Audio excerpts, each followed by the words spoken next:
வணக்கம். இது பாட்டில். இது பாட்டில். இது உள்ள என்ன இருக்கு? தண்ணி இருக்கு. இதுவும் பாட்டில்.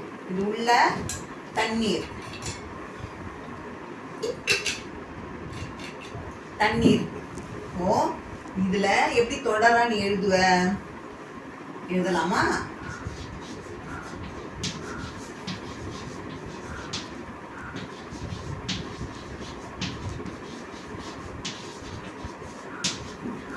இப்போ வாசிக்கலாமா?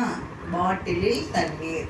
பா இட் டி லி இல் பாட்டிலில் தண்ணீர். தா இன் நீ யப் தண்ணீர் அப்படின்னு எழுதணும். தொடரா எழுதணும். பாட்டிலில் தண்ணீர்.